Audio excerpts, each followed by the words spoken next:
நேற்றுக்கு நம்ம மார்க்கெட் எல்லாமே நல்லபடியாக பாசிட்டிவாக ட்ரேட் ஆகிட்டு இருந்துச்சு. ஸோ நிஃப்டி ஒரு 211 பாயிண்ட்டும், சென்செக்ஸ் ஒரு 753 பாயிண்ட்டும், பேங்க் நிஃப்டி 789 பாயிண்ட்டு ட்ரேட் ஆகி நல்லா க்ரீனில் ட்ரேட் ஆகி க்ளோஸ் அப் பண்ணியிருக்காங்க. அதே நேரத்தில் நேற்றுக்கு யூஎஸ் மார்க்கெட் என்ன ஆச்சுன்னு பார்ப்போம். ஸோ டவ் ஜோன்ஸ் ஒரு 293 பாயிண்ட்டு டவுனில் க்ளோஸ் ஆகிருக்கு. நாஸ்டாக் 144 பாயிண்ட்ஸு டவுனில் க்ளோஸ் ஆகிருக்கு. நிஃப்டி நேற்றுக்கு ஒரு இம்பார்ட்டண்ட் லெவலான 24,500 பிரேக் பண்ணி க்ளோஸ் பண்ணியிருக்காங்க. ஸோ இதுக்கு மேலேயே அப்படியே கண்டினியூ பண்ணி நம்மளுடைய டார்கெட்டான 25,800 இல்லைன்னா 25,200 வாருக்கு முன்னாடி இருந்த லெவலுக்கு போகுன்ற மாதிரி நான் நினைக்கிறேன். மேபி இன்றைக்கி கொஞ்சம் ட்ரா டவுன் இருக்கலாம், லைட்டாக ப்ராஃபிட் புக் பண்ணலாம், மார்க்கெட் ஃப்ளாட்டாக கூட இருக்கலாம். ஏன்னா யூஎஸ் குளோபல் கியூஸ் பிரச்சனை இருக்குது. ஸோ யூஎஸ் ஈரான் இன்னும் சண்டை முடியல. ஈரான் நான் பேச்சுவார்த்தைக்கு வரமாட்டேங்கிறேன். அதே நேரத்தில் யூஎஸ் மொத்தமாக ஹார்மஸை பிளாக் பண்ணிவிட்டு நீ பேச்சுவார்த்தைக்கு வான்னு கூப்பிட்றானுங்க. ஸோ இன்னையோட முடியுது அந்த சீஸ்ஃபயர், 14 days சீஸ்ஃபயர். என்ன நடக்கும் அப்படிங்கிறத யாராலையும் கணிக்க முடியாது, ட்ரம்ப்புக்கு தான் தெரியும். ஸோ ட்ரம்ப் என்ன பண்ண போகிறாருன்றதை பார்க்கணும். ஸோ மார்க்கெட்டில் பொறுமையாக இன்வெஸ்ட் பண்ணுங்கள். ரேலி ஆகிடுச்சு ஆல்ரெடி. நார்மலாக நிஃப்டி ஸ்டார்ட் பண்ணுவாங்க, திடீர்னு கீழே இறங்கும். அதுக்கப்புறம் 12 மணி வரைக்கும் மேலே போய்கிட்டே இருக்கும். ஆஃப்டர்நூன் செஷன் சடனாக கீழே இறங்கும்.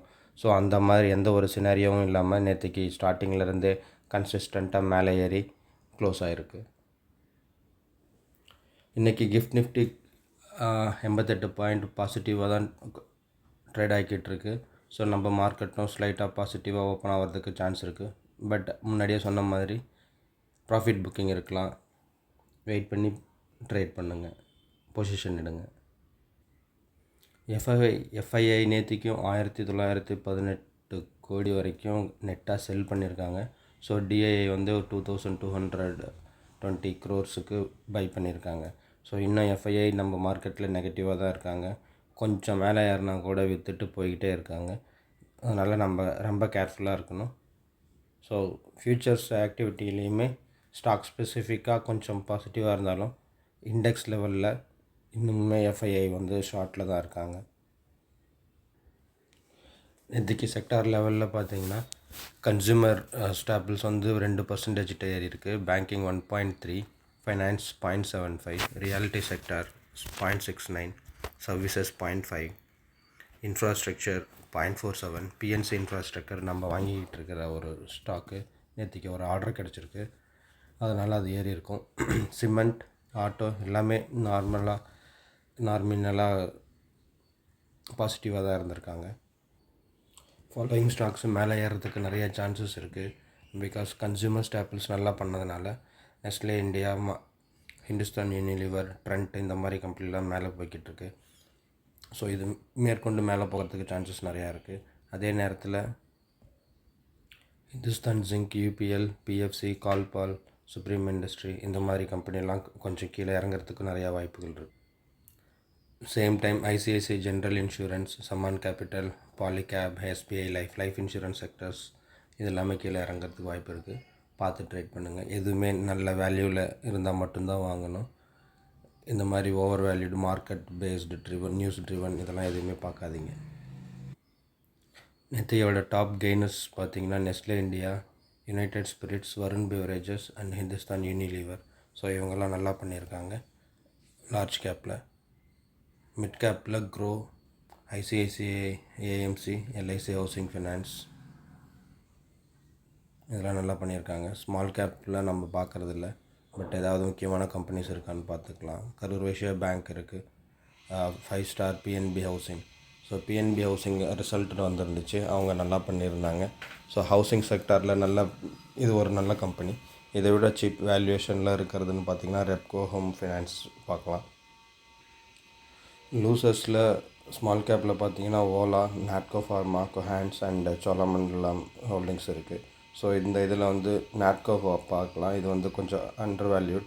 ஸோ இன்னுமே கீழே இறங்குச்சுன்னா, ஃபார் எக்ஸாம்பிள் ஒரு 800 அந்த ரேஞ்சில் வந்துச்சுன்னா கண்டிப்பாக பார்க்குறதுக்கு வாய்ப்புகள் இருக்குது.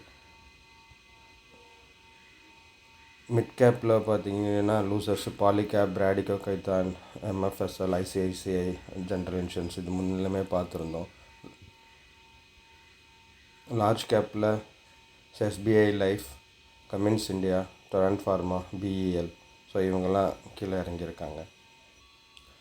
ஸோ பவர் செக்டார் வந்து எக்ஸ்பீரியன்சிங் மேஜர் டிரான்ஸ்ஃபர்மேஷன் அப்படிங்கிற மாதிரி ஒரு தலைப்பில் கொடுத்துருக்காங்க. டிமாண்ட் இன் பவர் அதிகமாகுது.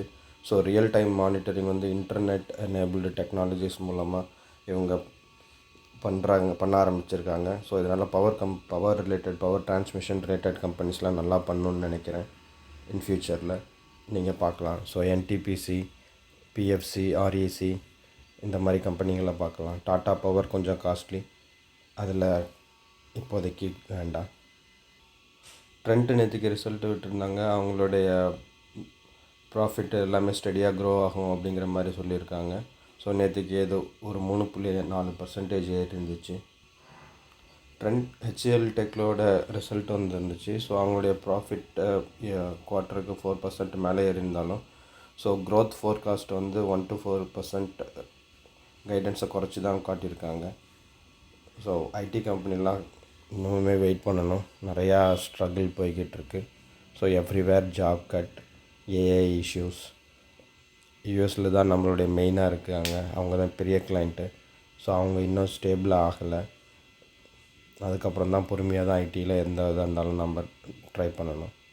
வெயிட் பண்ணுங்கள் ஐடி செக்டரை பொறுத்த வரைக்கும். இந்தியாவோட ஃபெர்டிலைசர் ப்ரொடக்ஷன் வந்து மல்டி இயர் லோவில் இருக்குது அப்படின்னு சொல்கிறாங்க.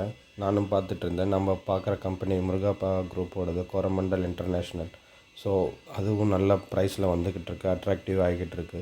இன்னும் கொஞ்சம் கீழே இறங்குச்சுன்னா நம்ம கோரமண்டல் இன்டர்நேஷ்னலாக வாங்குறதுக்கு ஒரு நல்ல சான்ஸாக இருக்கும்.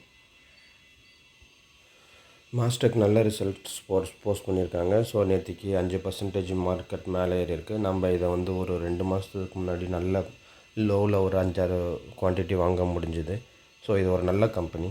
நம்ம சேனலில் இந்த கம்பெனியை பற்றி அனலைசிஸ், ஃபண்டமெண்டல் அனலைசிஸும் போட்டிருக்கோம். நான் வாங்கும்பொழுதும் சொல்லியிருக்கேன்.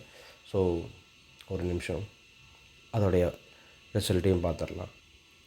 நெட் சேல்ஸு 94% ஏறி இருக்குது. 125 கோடி மார்ச்சில் இருந்தது. நெட் ப்ராஃபிட் 57 கோடி ஏறி இருக்குது. ஸோ ஓவராலாக பார்த்தீங்கன்னா மாஸ்டெக் நல்ல ரிசல்ட்ஸ் கொடுத்துருக்காங்க.